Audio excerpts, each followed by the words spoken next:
નમસ્કાર વિદ્યાર્થી મિત્રો. ભરૂચ જિલ્લા શિક્ષણ અધિકારી દ્વારા સંચાલિત યુટ્યુબ ચેનલમાં આપનું સ્વાગત છે. કોઈકે ખૂબ સરસ કહ્યું છે કે જીવન એ ગણિત જેવું છે. મિત્રો, આપણને ખ્યાલ જ છે કે ધોરણ 10માં બે પ્રકારના ગણિત છે: બેઝિક ગણિત અને સ્ટાન્ડર્ડ ગણિત. કેટલાક મિત્રો અનુકૂળતા માટે બેઝિક ગણિત લે છે, તો કેટલાક વિદ્યાર્થીઓ સ્ટાન્ડર્ડ ગણિત લે છે. મિત્રો, 10મા ધોરણનું જે ગણિત છે તે 9મા ધોરણના ગણિત કરતાં પણ સહેલું છે. It is easier than 9th. 10મા ધોરણના ગણિતના ગુણભારને જો ધ્યાન પર લેવામાં આવે અને એમાંથી જેટલા ચેપ્ટરો આપણને સરળ લાગે એ ચેપ્ટરને જો આપણે તૈયાર કરીએ, તો હું એમ નથી માનતો કે કોઈ વિદ્યાર્થી નાપાસ થાય અને એનું વર્ષ બગડે. તો ચાલો વિદ્યાર્થી મિત્રો, આવા જ વિડીયોની આપણે શરૂઆત કરીએ અને વિડીયોને અંત સુધી જોવાનું ચૂકશો નહીં. વિદ્યાર્થી મિત્રો, બેઝિક ગણિતના પ્રશ્નપત્રમાં ટોટલ 4 વિભાગ રહેશે. વિભાગ એ. વિભાગ એ નો કુલ ગુણભાર 24 છે. 1 થી લઈને 24 પ્રશ્ન ક્રમાંક વિભાગ એ માં રહેશે. પ્રત્યેકનો 1 ગુણ રહેશે અને નીચે આપેલ પ્રકરણનો તેમાં સમાવેશ થશે. વિભાગ બી. વિભાગ બી નો કુલ ગુણભાર 18 રહેશે. 25 થી 37 પ્રશ્ન ક્રમાંક વિભાગ બી માં રહેશે. પ્રત્યેક પ્રશ્નના 2 ગુણ રહેશે અને વિદ્યાર્થી મિત્રો, તમારે 13 માંથી 9 પ્રશ્નો લખવાના રહેશે. નીચે આપેલ પ્રકરણનો સમાવેશ વિભાગ બી માં થશે. વિભાગ સી. વિભાગ સી નો કુલ ગુણભાર 18 રહેશે. 38 થી 46 પ્રશ્ન ક્રમાંક વિભાગ સી માં રહેશે. પ્રત્યેક પ્રશ્નનો ગુણભાર 3 રહેશે અને વિદ્યાર્થી મિત્રો, તમારે 9 માંથી 6 પ્રશ્નો તેમાં લખવાના રહેશે. નીચે આપેલા પ્રકરણનો સમાવેશ વિભાગ સી માં થશે. વિભાગ ડી. વિભાગ ડી નો કુલ ગુણભાર 20 રહેશે. 47 થી 54 પ્રશ્ન ક્રમાંક વિભાગ ડી માં રહેશે. પ્રત્યેક પ્રશ્નનો ગુણભાર 4 રહેશે અને તમારે 8 માંથી 5 પ્રશ્નો તેમાં લખવાના રહેશે. નીચે આપેલા પ્રકરણનો સમાવેશ વિભાગ ડી માં થશે. વિદ્યાર્થી મિત્રો, આપેલ વિડીયોમાં સમગ્ર બેઝિક ગણિતમાં પ્રકરણ પ્રમાણે ગુણભાર વહેંચાયેલા છે, જેમાં પ્રકરણ દીઠ જે કુલ ગુણભાર દર્શાવેલા છે તેટલા જ ગુણનું જે તે પ્રકરણમાંથી પૂછાશે. સંજોગવશાત વિભાગોમાં ફેરબદલ થઈ શકે છે, પરંતુ કુલ ગુણભાર તો તેટલા જ રહેશે, જેની નોંધ લેવી. વિદ્યાર્થી મિત્રો, આપેલ વિડીયોમાં જે પ્રકરણના કુલ ગુણભાર દર્શાવવામાં આવેલા છે તે ગુણભાર જનરલ વિકલ્પ સાથેના છે, તેની પણ નોંધ લેવી. પ્રકરણ 1. વાસ્તવિક સંખ્યાઓ. આ પ્રકરણનો કુલ ગુણભાર 2 છે. આ પ્રકરણમાંથી વિભાગ એ માંથી 1 ગુણના 2 પ્રશ્નો પૂછાશે. વિભાગ બી, સી અને વિભાગ ડી માં પ્રશ્નો પૂછાશે નહીં. પ્રકરણ 2. બહુપદીઓ. આ પ્રકરણનો કુલ ગુણભાર 6 છે, જેમાં વિભાગ એ માં 1 ગુણના 2 પ્રશ્નો તથા વિભાગ બી માં 2 ગુણના 2 પ્રશ્નો પૂછાશે. વિભાગ સી અને ડી માં પ્રશ્નો પૂછાશે નહીં. પ્રકરણ 3. દ્વિચલ સુરેખ સમીકરણ યુગ્મ.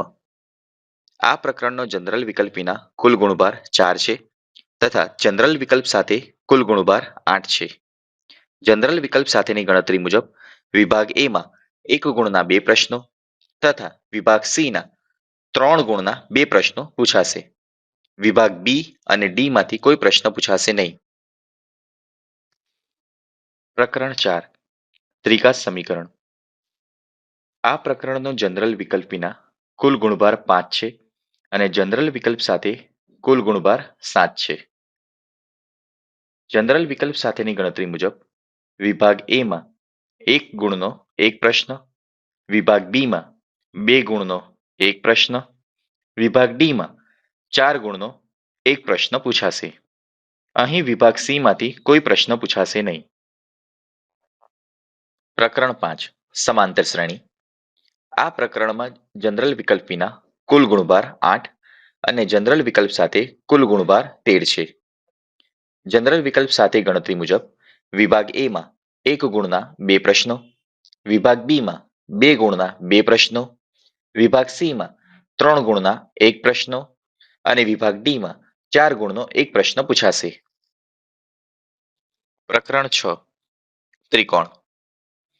આ પ્રકરણમાં જનરલ વિકલ્પ વિના કુલ ગુણભાર 4 છે અને જનરલ વિકલ્પ સાથે કુલ ગુણભાર 8 છે.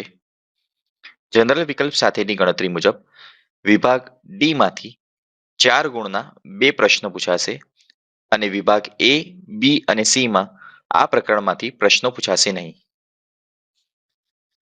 પ્રકરણ 7 યામ ભૂમિતિ. આ પ્રકરણનો જનરલ વિકલ્પ વિના ગુણભાર 8 છે અને જનરલ વિકલ્પ સાથે ગુણભાર 11 છે. જનરલ વિકલ્પ સાથેની ગણતરી મુજબ વિભાગ એ માં 1 ગુણનો 1 પ્રશ્ન, વિભાગ બી માં 2 ગુણના 2 પ્રશ્નો, વિભાગ સી માં 3 ગુણના 2 પ્રશ્નો પૂછાશે. વિભાગ ડી માંથી કોઈ પ્રશ્ન પૂછાશે નહીં. પ્રકરણ 8 ત્રિકોણમિતિનો પરિચય. આ પ્રકરણનો જનરલ વિકલ્પ વિના ગુણભાર 4 છે અને જનરલ વિકલ્પ સાથે ગુણભાર 6 છે. જનરલ વિકલ્પ સાથેની ગણતરી મુજબ વિભાગ એ માં 1 ગુણના 2 પ્રશ્નો અને વિભાગ બી માંથી 2 ગુણના 2 પ્રશ્નો પૂછાશે. વિભાગ સી અને ડી માંથી કોઈ પ્રશ્ન પૂછાશે નહીં. પ્રકરણ 9 ત્રિકોણમિતિના ઉપયોગો. આ પ્રકરણનો કુલ ગુણભાર 2 છે. આ પ્રકરણમાંથી વિભાગ બી માંથી 2 ગુણનો 1 પ્રશ્ન પૂછાશે. વિભાગ એ, સી અને ડી માંથી કોઈ પ્રશ્ન પૂછાશે નહીં. પ્રકરણ 10 વર્તુળ. આ પ્રકરણનો જનરલ વિકલ્પ વિના ગુણભાર 5 છે, જ્યારે જનરલ વિકલ્પ સાથે ગુણભાર 8 છે. જનરલ વિકલ્પ સાથેની ગણતરી મુજબ વિભાગ એ માંથી 1 ગુણના 2 પ્રશ્નો, વિભાગ સી માંથી 3 ગુણના 2 પ્રશ્નો પૂછાશે. વિભાગ બી અને ડી માંથી કોઈ પ્રશ્ન પૂછાશે નહીં. પ્રકરણ 11 વર્તુળ સંબંધિત ક્ષેત્રફળ. આ પ્રકરણનો કુલ ગુણભાર 2 છે. વિભાગ એ માં 1 ગુણના 2 પ્રશ્નો પૂછાશે. વિભાગ બી, સી અને ડી માંથી પ્રશ્નો પૂછાશે નહીં. પ્રકરણ 12 પૃષ્ઠફળ અને ઘનફળ. આ પ્રકરણનો કુલ ગુણભાર 6 છે, જેમાં વિભાગ એ માંથી 1 ગુણના 2 પ્રશ્નો અને વિભાગ બી માંથી 2 ગુણના 2 પ્રશ્નો પૂછાશે. ચેપ્ટર 13 આંકડાશાસ્ત્ર. આ પ્રકરણનો જનરલ વિકલ્પ વિના ગુણભાર 14 છે અને જનરલ વિકલ્પ સાથે ગુણભાર 16 છે. જનરલ વિકલ્પ સાથેની ગણતરી મુજબ વિભાગ એ માંથી 1 ગુણના 3 પ્રશ્નો, વિભાગ બી માંથી 2 ગુણનો 1 પ્રશ્ન, વિભાગ સી માંથી 3 ગુણનો 1 પ્રશ્ન અને વિભાગ ડી માંથી 4 ગુણના 2 પ્રશ્નો પૂછાશે. પ્રકરણ 14 સંભાવના.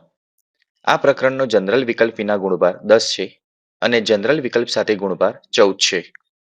જનરલ વિકલ્પ સાથેની ગણતરી મુજબ વિભાગ એ માંથી 1 ગુણના 3 પ્રશ્નો, વિભાગ સી માંથી 3 ગુણનો 1 પ્રશ્ન અને વિભાગ ડી માંથી 4 ગુણના 2 પ્રશ્નો પૂછાશે.